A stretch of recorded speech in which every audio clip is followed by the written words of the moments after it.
lumpur yang ada di laut laut mati itu kalau untuk muka itu mukanya bisa jadi bagus. Ya, jadi banyak turis kalau datang ke itu ya, ke pokoknya daerah situ itu mereka harus berendam lumpur berendam lumpur di laut asin itu. Tapi hati-hati harus pakai kacamata ya, soalnya kalau nggak pakai kacamata kemasukan airnya perih sekali. Jadi turisnya kalau datang ke situ mereka berendam di lumpur ya, mukanya dikasih lumpur semua, itu selalu pakai kacamata renang untuk melindungi matanya ya. Itu bagus itu ya, lumpurnya itu bagus. Terus ini katanya kapal kalau entahlah, pokoknya segala sesuatu benda itu kalau masuk ke sana itu nggak bisa tenggelam ya. Jadi benda apapun lah kalau masuk ke sana itu nggak bisa tenggelam ya. Karena apa? Karena kadar garamnya itu yang mempengaruhi gitu ya. Saya nggak tahu secara kimiawinya seperti apa, tapi kalau kita di situ itu bendanya ngambang terus itu katanya ya. Nah itu beberapa keistimewaannya. Saya pingin banget ya, punya impian saya bisa kapan-kapan jalan-jalan ke daerah itu, namanya daerah Balkan kalau nggak salah ya. Daerah apa sih kalau daerah Laut Mati gitu ya, Israel, Palestina, itu Yerusalem, itu saya pingin banget itu ya. Saya sampai kemarin mikir gini, duh saya sebelum mati saya bisa main ke sana ya, lihat kayak apa itu kan. Kata teman saya yang pernah jalan-jalan ke Mesir ya, itu kan juga dekat Mesir kan, itu bagus sekali loh Mesir itu. Mesir itu bagus katanya. Saya jadi pingin, penasaran saya ya. Ya jadi kalau misal ada kesempatan ya pingin banget sih bisa jalan-jalan ke sana sebelum mati ya. Ya Turki, betul. Juga Turki kan itu sebetulnya satu wilayah lah ya. Turki kemudian Arab itu kan berdekatan ya. Turki, Arab, Israel, Palestina itu kan berdekatan. Nah, okay. Terus tadi dipengaruhi oleh faktor klimatik, edafik, fisiografi, biotik. Nah, itu masih bab 1. Kita masih ada 2 bab lagi. Oke, yuk cepat ya. Masih ada 2 bab lagi.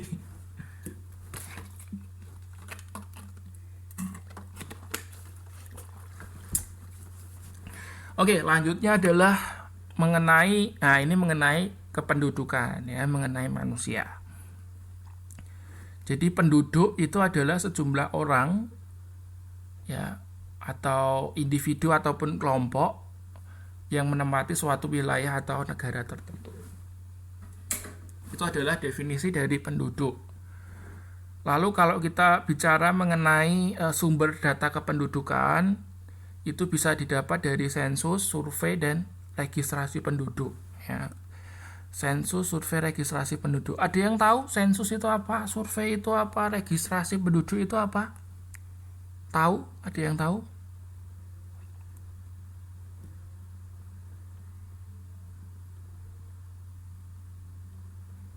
Dulu waktu saya kecil itu tiap 5 tahun kalau nggak salah itu ada sensus penduduk ya. Jadi ada mas-mas atau mbak-mbak itu datang ke rumah ya, tanya-tanya, Bu, anaknya berapa, keluarganya berapa gitu ya. 5 tahun Mbak, bukan 10 tahun nih. Seingat saya 5 tahun. Sensus penduduk itu 5 tahun sekali. 10 tahun nih. Oh iya, mungkin saya lupa ya. Dulu ya, setiap ada beberapa tahun itu ada yang datang ke rumah itu tanya-tanya. Terus habis tanya-tanya biasanya dikasih souvenir ya, dikasih souvenir. Nah, sensus terus ada juga survei ya. Jadi bedanya sensus dengan survei itu, kalau sensus itu ada interviewnya ya, ada wawancaranya. Kalau survei enggak ya kan. Kalau survei ini lebih melakukan kunjungan aja ya, nggak ada wawancara. Tapi kalau sensus ada wawancara, ada tanya jawabnya kan. Nah itu sensus. Terus kalau registrasi penduduk, nah kalau ini penduduknya yang mendaftar ya kan, yang melakukan registrasi, bukan petugasnya yang datang ke tempat kita, tapi warganya yang mendaftar. Terus aspek demografis itu meliputi jumlah ya, kemudian perkembangan penduduk, pertumbuhan penduduk, persebaran, mobilitas. Mobilitas itu apa? Mobilitas penduduk itu maksudnya apa?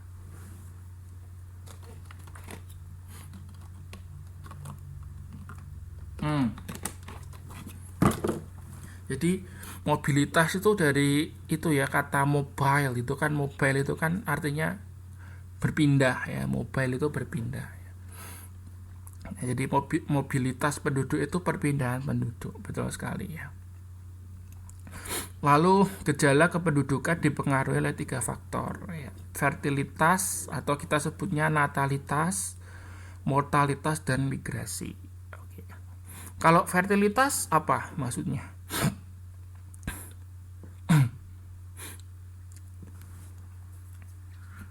Fertilitas, fertil itu artinya subur ya. Fertil itu subur ya. Nah, atau Natal. Natal itu kan kalau di Kristen itu kan Natal hari kelahiran Yesus kan. Nah, ya kan Natal itu kan hari kelahiran Yesus. Jadi kalau natalitas itu angka kelahiran. Ya, angka kelahiran. Terus mortalitas, mortal itu kematian ya, angka kematian.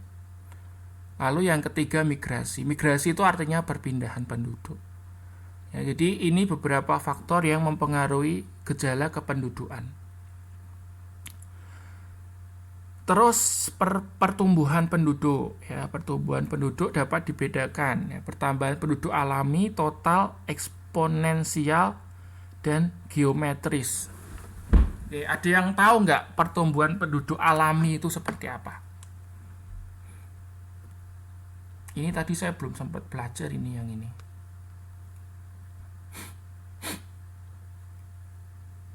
Pertumbuhan penduduk alami. Sambil di itu ya.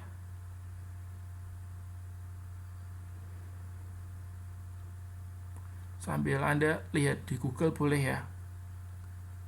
Ada yang tahu pertumbuhan penduduk alami?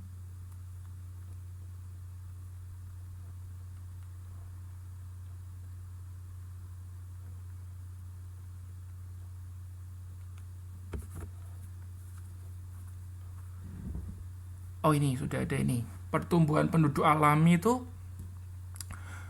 pertumbuhan penduduk yang diperoleh dari selisih kelahiran dan kematian. Oh jadi jumlah yang lahir gitu kan dikurangi dengan jumlah yang meninggal gitu kan.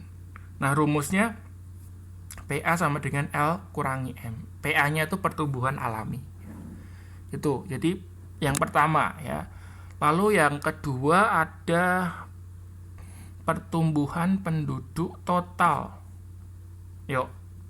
Oke, ini sudah ada. Jadi kalau pertumbuhan penduduk total ya, total itu adalah pertumbuhan penduduk yang disebabkan oleh faktor kelahiran, kematian, dan migrasi. Karena kan tadi di sebelumnya kan dibahas bahwa gejala kependudukan itu ada 3 faktor kan. Kematian, kelahiran, dan migrasi. Nah, kalau total itu artinya dijumlahkan semua. Ya, dijumlahkan semua. Jadi jumlah kelahiran ya, natalitas dikurangi jumlah kematian atau mortalitas ditambah migrasi. Jadi migrasi itu ada 2 macam, Mbak, ya. Ada imigrasi dan emigrasi. Kalau im itu impor. Impor itu kan datang.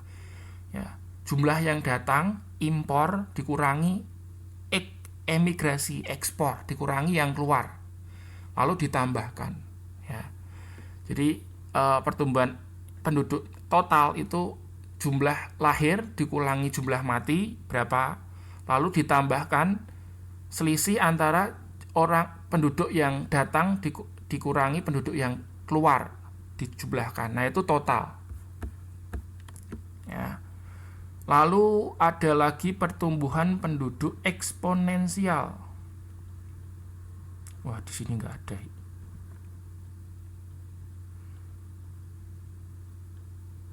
Eksponensial itu kan berarti kelipatan ya. Bentar. Pertumbuhan penduduk eksponensial.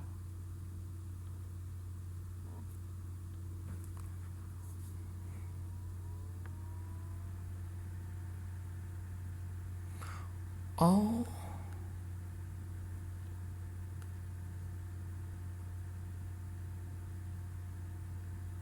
Oh gini, jadi kalau laju pertumbuhan eksponensial ya itu menggunakan asumsi bahwa pertumbuhan penduduk itu berlangsung terus-menerus akibat adanya kelahiran dan kematian setiap waktu.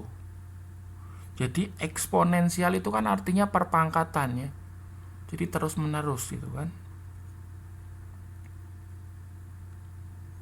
Oh ini saya ingat, ini kayak teori Malthus itu ya. Jadi teori Malthus kan mengatakan bahwa satu hari itu dunia akan kekurangan bahan pangan ya karena jumlah penduduk itu sifatnya eksponensial. Jadi jumlah penduduk itu kan bertambah terus ya. Sedangkan makanannya, bahan pangannya itu kan enggak ya kan. Yang makan banyak tapi jumlah persediaannya terbatas itu kan. Jadi menurut teori Malthus itu satu hari dunia itu akan kehabisan stok bahan pangan ya. Ini juga perlu diperhatikan kita semua loh ya. Maksudnya jangan sampai nanti anak cucu kita kan nggak ada kehabisan stok pangan ya. Ya oke. Itu eksponensial. Terus berikutnya laju pertumbuhan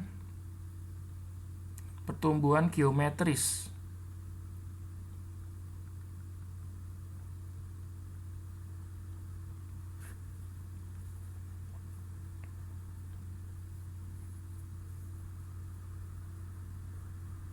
Oke, jadi gini, kalau laju pertumbuhan geometrik, geo itu kan wilayah toh, ya bumi wilayah. Jadi ini adalah laju pertumbuhan yang menggunakan asumsi bahwa laju pertumbuhan itu sama setiap tahunnya ya. Nah, ini kebalikan dari laju pertumbuhan eksponensial. Jadi kalau eksponensial tadi kan istilahnya selalu bertambah gitu kan, beranak cucu terus. Nah, kalau geometrik ini enggak ya. Kalau geometrik ini malah mengatakan bahwa laju pertumbuhan penduduk itu sama setiap tahunnya ya. Oke, ini empat macam dari pertumbuhan penduduk.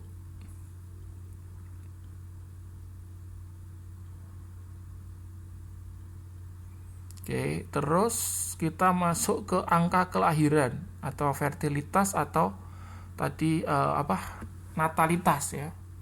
Itu ada, untuk menghitungnya ada 3 cara ya.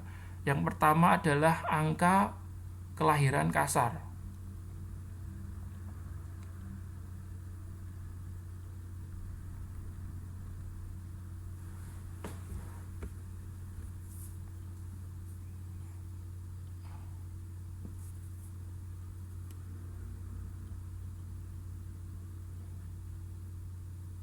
Itu istilah Inggrisnya adalah crude birth rate ya. Crude birth rate itu itu menunjukkan jumlah bayi yang lahir pada tahun tertentu ya. Jadi dihitung aja jumlah kelahirannya berapa. Jadi menghitung banyaknya kelahiran bayi setiap 1000 penduduk ya. Jadi menghitung aja jumlah penduduk, jumlah yang lahir bayinya berapa, lalu kita bagi dengan jumlah penduduknya ya, lalu dikalikan dengan 1000 itu kasar. Lalu ada juga yang umum.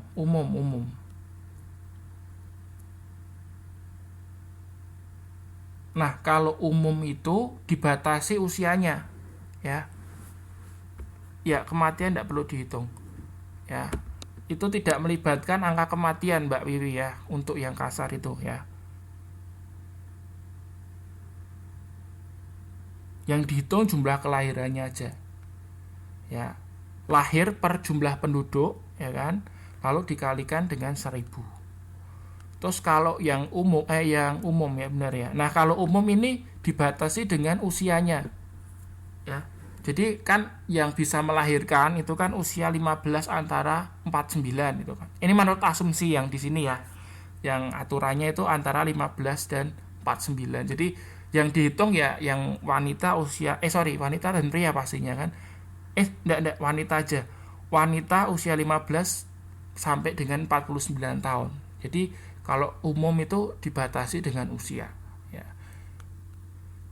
Terus kalau menurut kelompok usia, nah ini kalau menurut kelompok usia ini dibeda-bedakan lagi. Jadi ada 15 sampai 23 itu kan, terus 24 sampai 30, 31 sampai 49. Jadi dibedakan berdasarkan kelompok usia. Nah, kalau umum enggak. Kalau umum kan tadi 15 sampai 49. Ya, dijadikan satu kelompok. Nah, kalau yang menurut kelompok usia itu dibeda-bedakan lagi. Angka kepadatan penduduk dapat dibedakan menjadi 3, kependudukan kasar, fisiologis, dan agraris. Oh, kalau angka kepadatan penduduk, Anda tahu nggak kepadatan penduduk?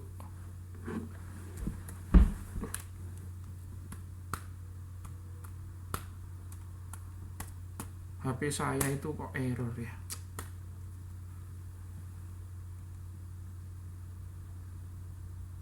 Jadi kepadatan penduduk itu adalah jumlah penduduk dalam jumlah banyaknya penduduk dalam 1 kilometer ya.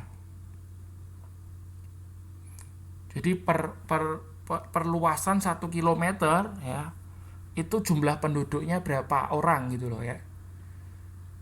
Jadi bukan banyaknya orang berapa gitu kan, tapi banyaknya orang dalam 1 kilometer persegi itu ada berapa jumlahnya. Nah, biasanya untuk kota itu jumlah kepadatannya tinggi ya. Karena apa? Karena yang hidup orangnya banyak tapi wilayahnya kecil. Sedangkan kalau di desa kan enggak. Di desa itu biasanya jumlah penduduknya enggak banyak tapi wilayahnya besar. Makanya jumlah kepadatan kota itu lebih tinggi. Ya.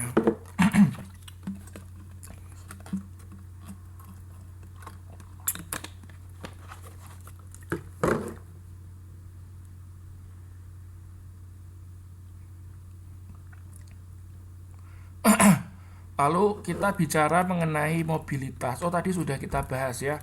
Mobilitas itu perpindahan penduduk. Nah, ini ada 2 macam. Ada yang permanen dan ada yang non permanen.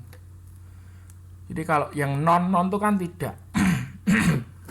Non itu kan tidak. Jadi tidak permanen, tidak menetap. Jadi setelah keluar atau pergi pulang lagi gitu kan.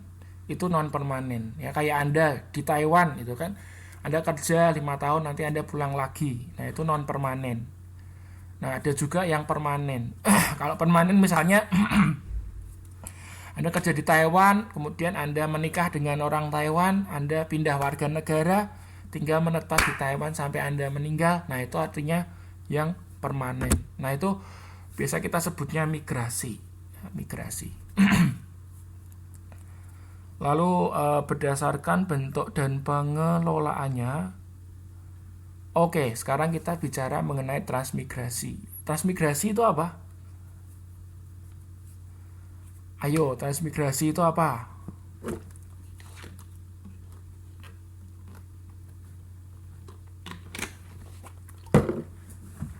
Yuk, transmigrasi apa? Pasti Anda tahu ya. Transmigrasi? Oh, bukan. Salah. Bukan pulau, Mbak.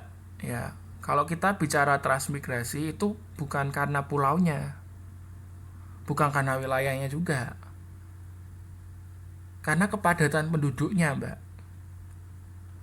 Ya, karena kepadatan penduduknya. Nah, kalau transmigrasi itu perpindahan penduduk di suatu wilayah yang padat penduduk ke wilayah yang kepadatan penduduknya sedikit, ya. Nah, memang kalau di Indonesia itu kan kita lihat kan penduduk Pulau Jawa itu kan padat. Nah, terus mereka transmigrasi ke Pulau Sumatera lah, ke Kalimantan gitu kan. Karena di luar Pulau Jawa itu kan kepadatan penduduknya kan nggak begitu. Ya makanya transmigrasi itu nggak ada yang ke Jawa. Ada nggak transmigrasi ke Jawa? Kan nggak ada. Pasti ke Lampung gitu kan, ke Bengkulu, ya kan, ke Irian. Ada ke Irian ada, ya ada karena Irian kan kepadatannya nggak kayak di Jawa, ya. Ya tapi jarang karena karena mungkin pertimbangan apa ya, biaya kali ya. Kan untuk menuju ke Irian butuh biaya yang lebih gede kalau dibandingkan menuju ke Sumatera atau Kalimantan.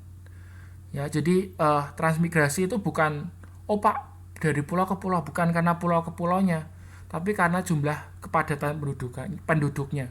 Ya, dari yang padat menuju yang ke tidak padat. Kenapa sih dilakukan transmigrasi? Ada yang tahu kenapa dilakukan transmigrasi?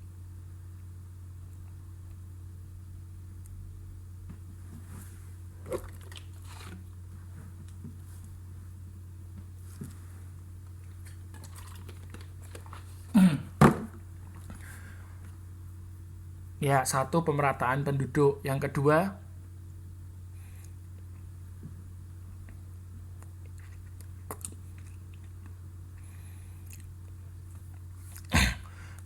itu alasan ekonomi, ya. Yang kedua alasan ekonomi. Nah, kalau misalnya semua terpusat ke Jawa, kasihan dong yang Sumatera nggak ada orangnya, nggak ada yang mau menggerakkan perekonomian di Sumatera, ya kan? Jadi yang kedua alasan ekonomi, ya. Terus juga masalah apa ya, keamanan, ya. Kan kalau sebuah wilayah nggak ada, tidak berpenghuni kan tingkat keamanannya juga rendah, ya kan. Oke, itu adalah beberapa mengenai transmigrasi. Oke, ini peta konsepnya itu kan. Jadi kalau kita bicara mengenai kependudukan, itu mengenai jumlah penduduk, pertumbuhan, fertilitas, mortalitas, persebaran, ya kan. Dan ini ya. Oke, ini bab terakhir. Untuk bab terakhir saya cuma mau fokus di bagian yang ini aja ya. Karena tadi kalau kita lihat dari materi ujian nasional itu kan fokusnya cuman ke industri, ya kan. Jadi saya mau Anda fokusnya ke sini aja. Yang lain Anda pelajari boleh diabaikan, sebaiknya jangan diabaikan ya.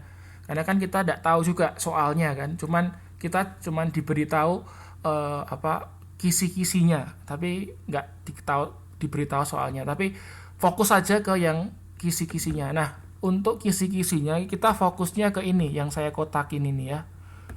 Yang saya kotakin ini. Mengenai industri.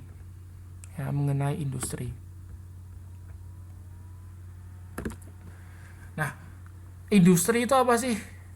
Ada yang tahu nggak? Industri itu apa? Ayo, apa pengertian industri?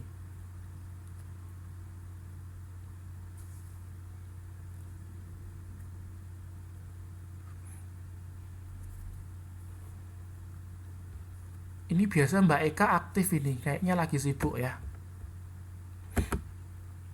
Oke, apa?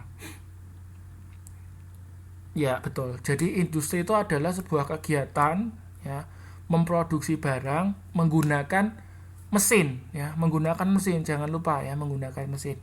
Nah, itu adalah definisi dari industri. Nah, lalu industri kalau di Indonesia itu dibedakan berdasarkan beberapa klasifikasi ya, berdasarkan ya klasifikasi lah ya. Nah, yang pertama itu berdasarkan jumlah tenaga kerjanya. Berdasarkan jumlah tenaga kerjanya. Ya, berdasarkan jumlah tenaga kerjanya itu dibedakan menjadi 3. Tapi ada juga yang membedakan menjadi 4. Ini saya bawa apa di sini. Jadi ada yang membedakan menjadi 3, ada yang 4. Ya, ada 3 dan 4. Nah, ini saya bawakan sumber lain yang membedakan jadi 4. Itu industri, ada industri rumah tangga, industri kecil, industri sedang, industri besar. Kalau rumah tangga ya, itu jumlah yang kerja karyawannya ada 1 sampai 4 orang. Ya, karena kan tingkatnya rumah tangga. Ya, rumah tangga. Ini saya dengar-dengar ya, enggak tahu benar apa enggak.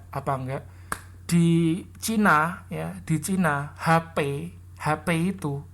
itu diproduksi industri rumah tangga. Anda bisa bayangkan nggak? Jadi HP itu diproduksi di rumah tangga. Jadi bukan di sebuah pabrik yang gede gitu ya, tapi di rumah aja. Nggak tahu. Pokoknya saya pernah dengar seperti itu. Jadi di Cina itu HP pun itu buatnya di rumah tangga itu loh. Entah itu berita itu benar atau enggak. Ya. Jadi rumah tangga sudah punya industri sendiri ya. Terus kalau industri kecil itu 5 sampai 19 orang. Kalau industri sedang itu 20 sampai 99. Di atas itu namanya industri besar. Ya, industri besar. Dulu waktu saya buat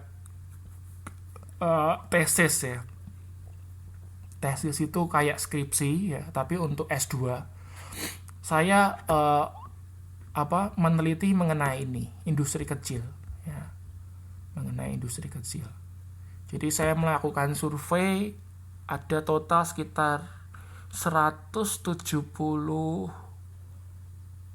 kalau nggak salah ingat ya, 172 industri kecil yang ada di Jawa Tengah ya. Saya melakukan interview itu kan. Anda bisa bayangkan perjuangannya seperti apa ya, melakukan interview sebanyak itu ya. Tapi ya alhamdulillah ya sudah selesai itu ya. Itu perjuangan saya 2,5 tahun yang lalu berarti. Ya, saya harus mewawancarai begitu banyak industri kecil. Ya.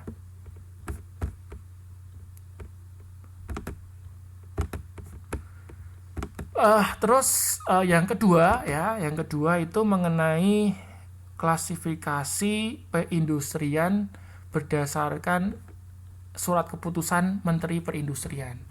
Jadi selain berdasarkan jumlah penduduk ya, dibedakan juga berdasarkan surat keputusan Menteri Perindustrian. Nah, kalau menurut SK Menteri Perindustrian ini ada 4 macam. Ya, ada 4 macam. Kimia dasar, mesin, kecil, dan industri. Ya. Nah, kalau industri kimia dasar ya, itu contohnya kayak semen, obat-obatan, kertas, pupuk, itu kimia. Ya, karena kita lihat kan untuk semen, obat-obatan itu kan membutuhkan kegiatan yang sifatnya kimiawi gitu kan. Jadi itu masuk ke industri kimia dasar. Ya. Halo, tes 1 2 3, tes 1 2 3. Lalu berikutnya mesin ya. Nah, ini kalau ini contohnya kayak pesawat terbang, kendaraan bermotor, tekstil. Itu industri mesin. Terus industri kecil ini contohnya roti, kompor minyak, makanan ringan, es, minyak goreng curah. Nah, itu industri kecil. Lalu yang keempat, aneka industri. Contohnya kayak pakaian ya. Industri makanan di sini tuh yang makanan yang lebih bukan kayak Anda buat molen atau Anda jual mendoan, itu enggak. Kalau itu lebih masuk ke industri kecil. Tapi kalau industri makanan di sini itu makanan yang misalnya kayak Indomie gitu ya, lalu